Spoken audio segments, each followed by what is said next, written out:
Si è tenuto nel Teatro della Barchessa di Limena finalmente in presenza il convegno dal titolo Il ruolo sociale del pensionato e le sue necessità dopo la pandemia, organizzato dal Comitato Unitario dei Pensionati del Lavoro Autonomo, CUPLA del Veneto. Un confronto aperto con la partecipazione di autorevoli relatori nei campi della medicina, della sociologia e dell'amministrazione pubblica. Certamente noi siamo qua a difendere i nostri associati come CUPLA, che è un coordinamento di categorie economiche e pensionati, e dobbiamo risolvere proprio tanti problemi che sono restati indietro con questa pandemia. E uno di questi è sicuramente il pregresso delle visite e il pregresso delle cure di chi non aveva il Covid. Dare una corsia preferenziale all'anziano perché ha bisogno di urgenza, ha bisogno di prevenzione immediata, perché 2 anni di trascuratezza possono essere fatali.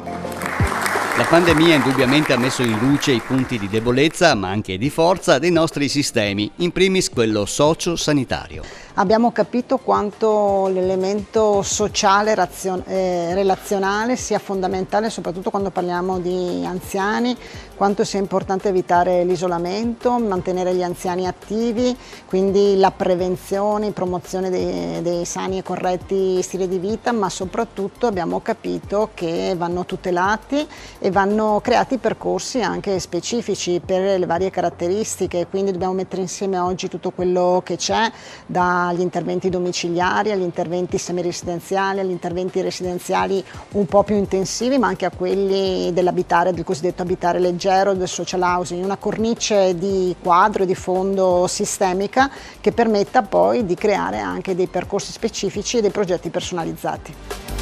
Oggi abbiamo come prima priorità quello di ritornare a far ripartire le nostre case di riposo e a mettere in campo una politica che sia, diciamo, parallelamente gestibile nel tempo, perché il numero di anziani aumenta e sicuramente questo non è l'unico modello. Dobbiamo studiare dei modelli che soprattutto per i nostri comuni rispondono alle esigenze di una crescita forte, diciamo, dalla presenza di anziani, ma al tempo stesso dobbiamo trovare i modi per essere più efficienti, più efficaci, avere i minor costi e dare la possibilità di avere una vita lunga e soprattutto puntare addirittura, se possibile, sulla prevenzione automatica e sulla capacità da parte dei nostri anziani di vivere più a lungo e vivere bene. Ed è proprio dalla telemedicina che può arrivare un forte contributo per accrescere qualità della vita e sostenibilità dei costi sanitari. Si possono fare una serie di esami a domicilio, quindi senza spostare la persona e soprattutto senza impegnare anche la famiglia in questo spostamento, oltre al fatto che il medico ha un immediato riscontro e quindi può indirizzare la persona al servizio di cui ha bisogno, quindi senza i passaggi intermedi di dover fare prima delle analisi e poi stabilire se andare, che ne so, in una chirurgia piuttosto che in una medicina. L'anziano sta producendo ricchezza, che quindi lo stereotipo dell'anziano che con il pensionamento ha finito di avere un ruolo sociale, è superato, non ha più la dimensione, va assolutamente cambiato,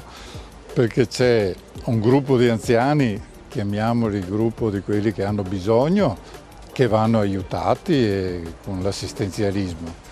Ma c'è anche una grande realtà di anziani che sono ancora in grado di erogare lavoro, di produrre risorse e di creare ricchezza vera, anche se non contabilizzata. Le istanze del Comitato Unitario dei Pensionati del Lavoro Autonomo CUPLA sono state portate all'attenzione del Governo con una lettera a firma del coordinatore nazionale CUPLA Gianlauro Rossi.